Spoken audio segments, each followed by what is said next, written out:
So this is the third lecture in the Western intellectual tradition. Looked at an introduction, the Jewish tradition. I now want to talk about this third lecture, the Greek ethos, classical humanism.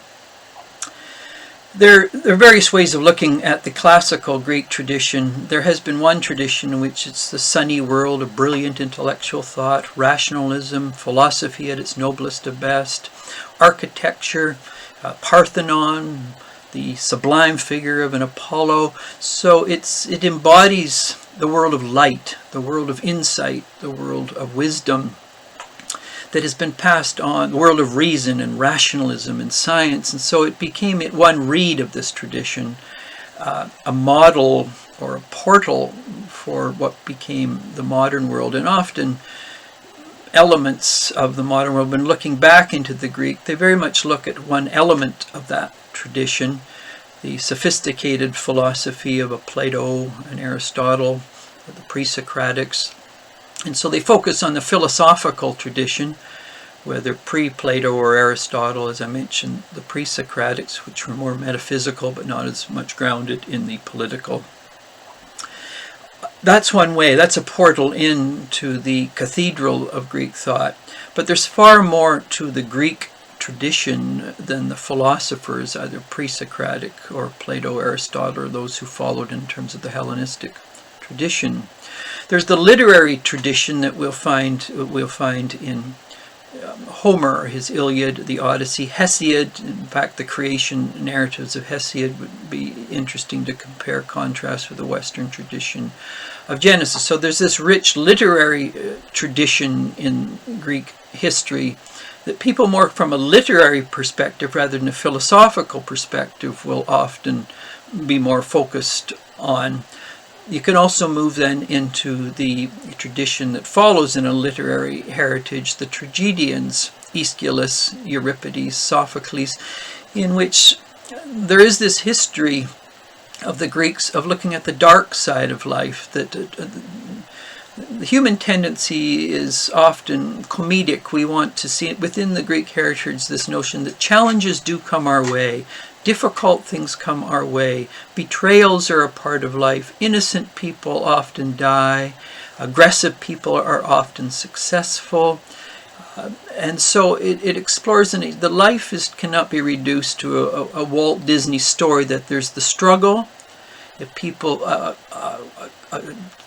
come up to that struggle, they overcome that struggle, they become deeper and more meaningful people, and the end is a happy ending. And that's what comedy is in that sense, is that the struggles come our way. It can be in relationships, it can be at work, it can be in family, it can be in politics, but life is always thick with agons, with struggle.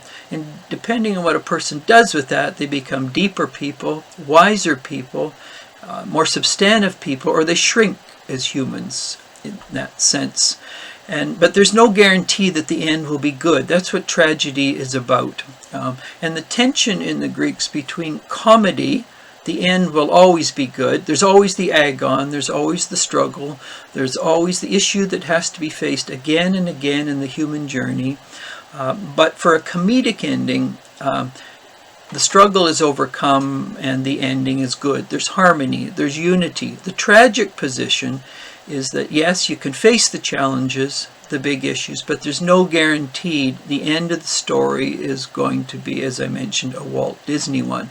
The Greeks held in tension this tragic comedic tension. Theirs was not a simple happy ending comedic approach. Is that there's this surge in the human journey that often what we start with in our human journey, the highest hopes, the best desires, that life is going to unfold wisely and well, that is not often the nature of the human journey. There are many obstacles, disappointments, betrayals, and there's no guarantee as we go through life that the journey will end well, or even partway through the human journey. So the Greeks understood this tension in life, and they lived in this difficult tension. And this is a gift that the Greeks, of course, give us. So the danger is always reading the Greeks as comedic, through reason, through thinking, through good political planning, through the virtues, overcoming the vices, through the shallower self being demoted by the higher self, that somehow good will emerge. But the great tragedians said, be wary of having a too simplistic understanding of the human journey.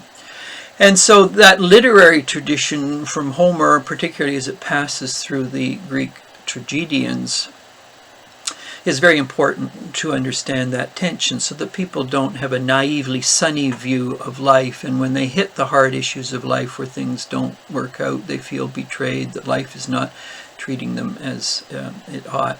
Another way in would be the wisdom tradition, for example, of the Aesop's fables, in which there's many of these little short stories that amplify for people internalizing wisdom. So, for example, the Midas touch. So be wary of lusting after too much gold and wealth, because if one is not careful, then everything you touch will turn to gold and it will lose its vibrancy. So workaholics are people who just think money, or the ledger of profit and loss, and if everything does turn to gold, the very purpose of living is lost, because relationships are then all about making money and getting more toys to play with. And so the Greeks warn very, very much about those who only think of money, because then everything you touch turns to that motivation or that purpose, and if you get what you want, it may not be what you want, because it's not what humans desire at the deepest level. Or the Icarus story, people going beyond what they should be doing, so putting wings, you try and fly to the sun. Now, of course, literally, there's not wings that you fly to the sun. So for the Greeks, it's know your limits. Be careful you don't use freedom in a way by which freedom is lost. And largely the West, this is where the Greeks can come and speak to us in a very, very wise way with our emphasis on freedom. For the Greeks, freedom was always secondary to knowing the nature or the physis of something. And so if a person misuses their freedom, they're going to lose their freedom, and they become a slave of unfreedom in that sense. So the Icarus story very much is a story about what are the conditions for meaningful freedom. Or take, for example, another Aesop's fable, the sun and the wind. So the sun and the wind have this discussion of this person walking the trail of life, and they say, which of us can make him take his coat off the quickest? So the wind says, I can do it through blowing sterner and in a more demanding way.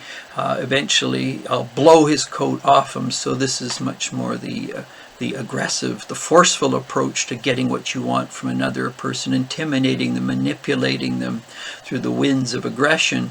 The sun says, I'm not sure that will work best. Just let the warmth and light of truth shine on them, and he will take his coat off. So what's the best approach then to dealing with persuading people? Is it through aggression, confrontation, bully-like behavior, or is it through the warmth and the light of the sun, in which a person gradually lets go of their defense mechanisms, as it were, takes their garments of the false self off so they can truly be who they're meant to be? So Aesop's fables is yet another way, wisdom way, aphoristic way into understanding the Greeks, and those many short stories are very poignant and insightful. There's the philosophical, there's a sophisticated philosophical approach, which we'll be looking at in this course, of Plato's many works, and then Aristotle, who followed Plato, grappling with Aristotle, obviously more in some ways interested in logic, mathematics, which he felt Plato to some degree didn't deal with as he could have, but in many ways still on the same page in terms of how do we make sense of the relationship of the sciences, empiricism, objectivity, which today we know obviously is elements of the sciences. But as one rises higher, what's the role of philosophy? What's the role of the soul and the spirit in terms of understanding life? The nature of desire and misguided desires, longings that go askew, and then rightly directed longings and desires towards their true end. And so very much psychological discernment about the nature of human longing and desire, and what betrays us, what makes us perpetually restless for meaning or happiness, and what are those desires which lead to a deeper stability or any inner peace. Plato and Aristotle have an in-depth understanding of the human soul and spirit and body, which is very integrated.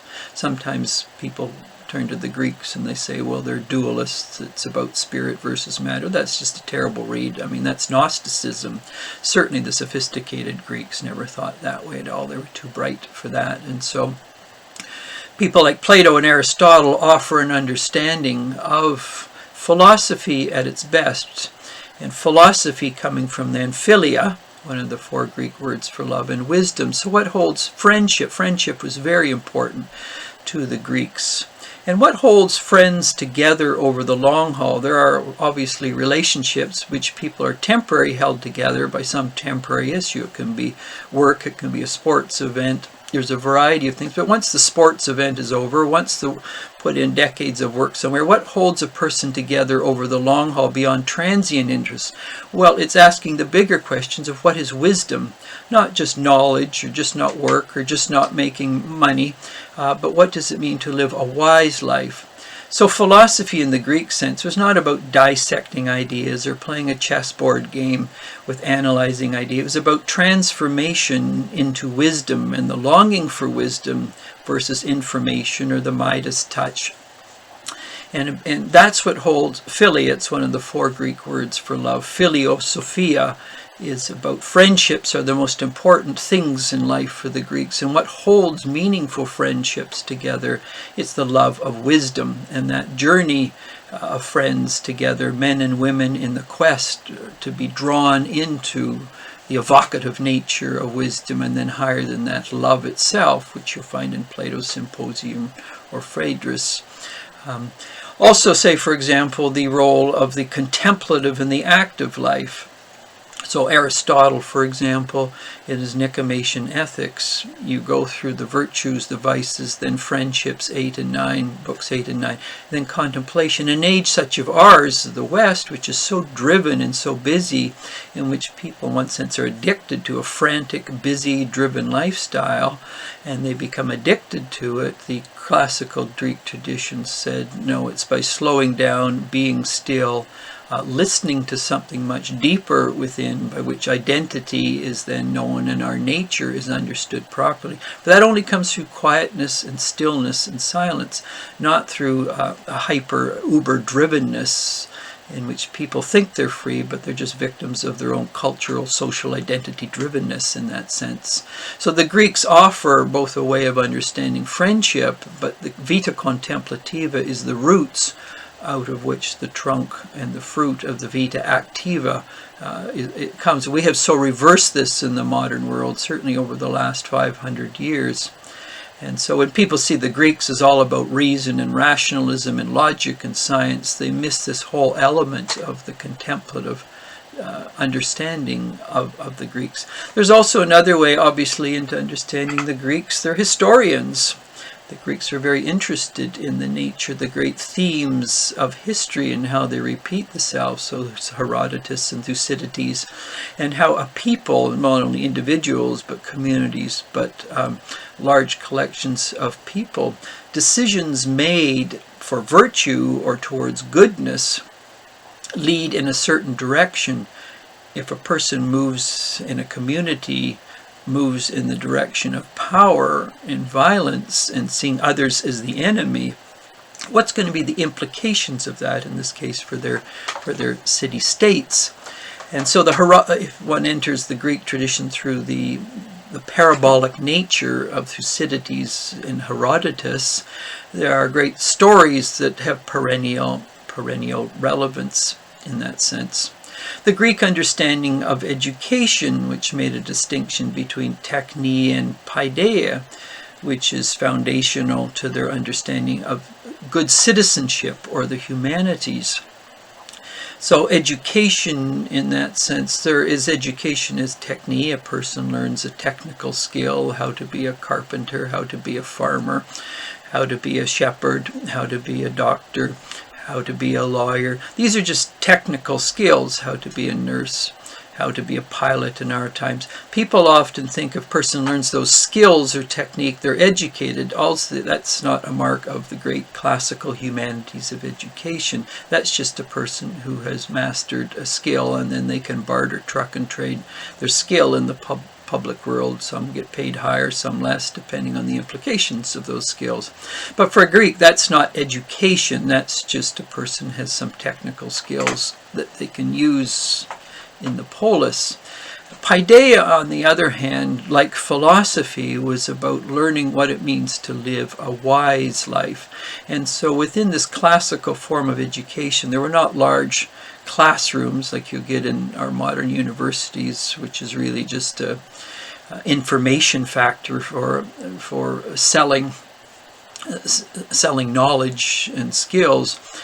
Classical education, in which a teacher would just have a few students, and the aim was to assist them in understanding their deeper nature and how they grew in wisdom and insight, and then how they contribute to the polis, the community, the home, the oikos, the polos, in a just, peaceful, and thoughtful way, in which logos, a key term in Greek thought, that the logos, the seed of insight or wisdom was in each and all, but still in seed form.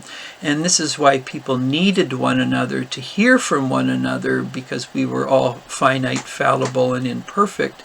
And so this Greek notion of people hearing and heeding, recognizing the community, the polis, and the oikos, the family, was needed for wisdom, for insight, is very different in our time particularly. Some of the culture wars we face, which each group seems to think their interpretation of reality is absolutely right, and if one differs with them, we get cancel culture, we get people dismissed.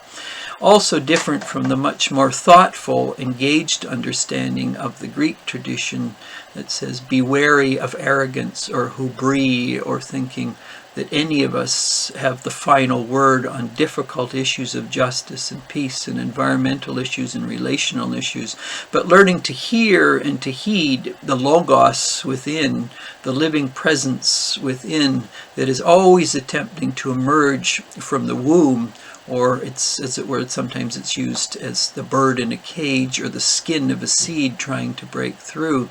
And people need one another in the context of the polis and the oikos and other relationships to understand this. So there's a level of humility in the humanities of classical education that was always hesitant about pontificating or rhetorically fire-hosing other people. And so it was this humility which is foundation to humanities, of which wisdom and friendship come together in meaningful education. And so within the Greek tradition, of course, there's their great art and the Parthenon and balance and harmony that they are trying to articulate through their sculptures, their temples. There's also, and so when you get people today, when a person is interested in returning to the Greeks, there's many ways. And so, for example, you can get the Nietzschean tradition, turns back to the Greeks. You can get the Straussian tradition. You get the Foglinian tradition. You get Grant tradition. You get Simon Weil tradition, the Bloom tradition. There are so many ways in returning to the classical ethos of Greece, and people will often use that as a corrective to many of our aberrations in the West, in which either in a scientific way we become very one-dimensional or reductionistic, or the populism that's very much with us today, or a simplistic approach to political correctness, which is very much with us today, or a turning against the past in the name of political correctness, or there's on the one hand the idealizing of the Greeks from those who see modernity as much too reductionistic or simplistic in its thinking, or you get in certain elements of progressive liberalism with its notion of progressive view of history following Hegel, that, well, this was a lower level of human development, and with the dialectic of history we leave behind the Greeks. And there's even cruder forms of Hegelianism today in which the past was about oppression. It was white males that oppressed females.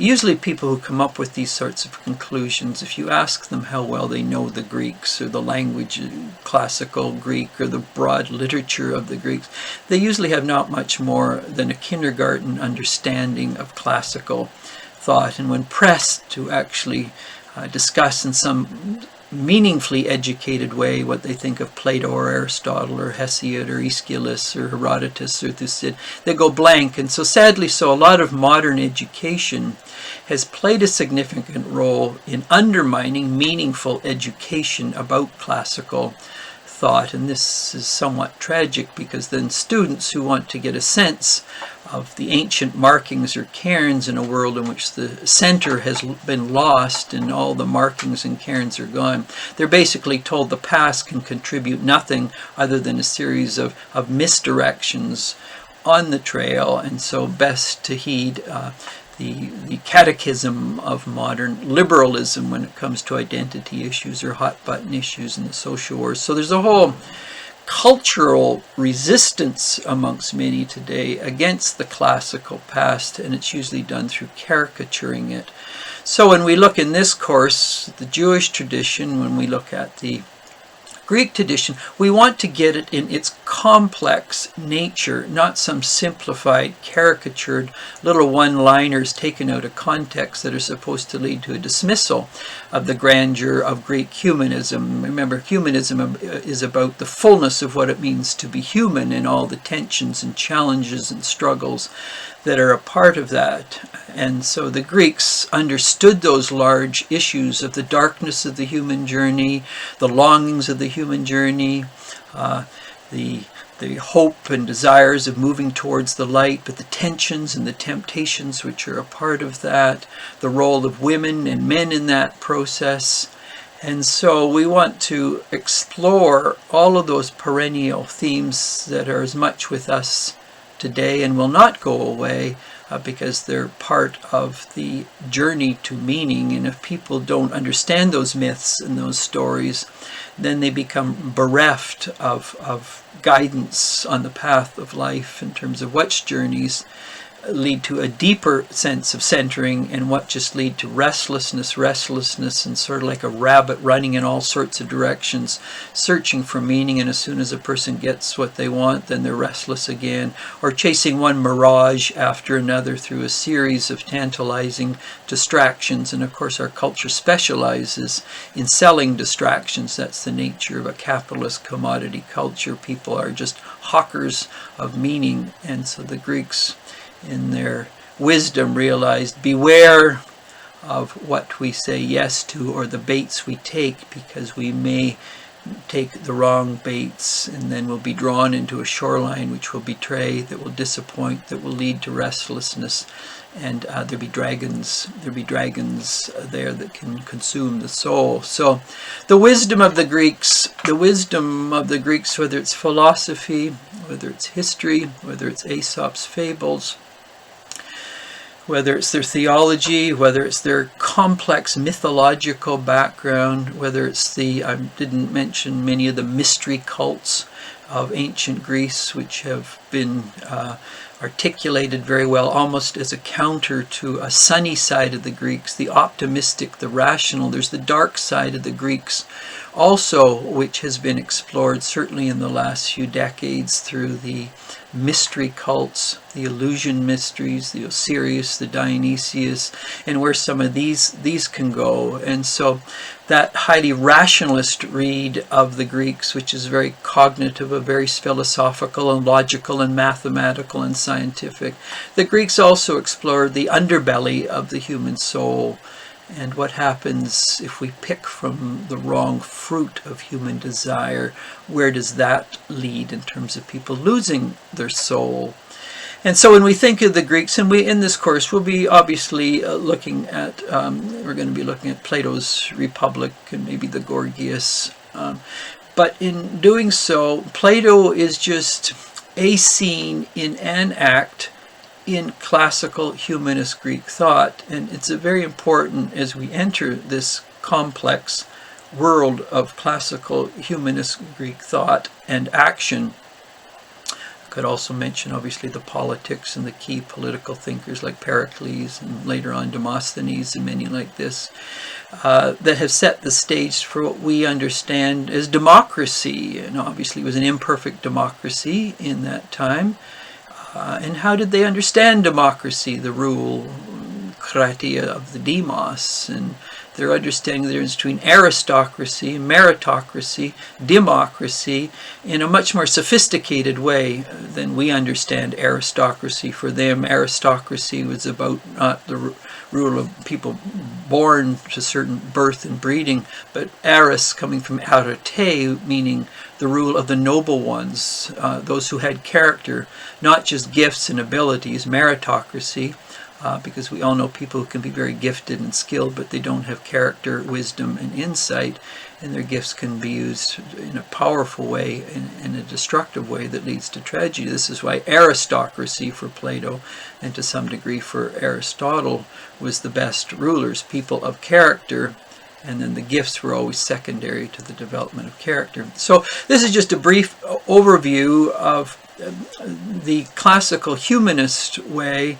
in its understanding of various elements of the human journey, of which then we will move into reflection in a deeper way of Plato's Republic.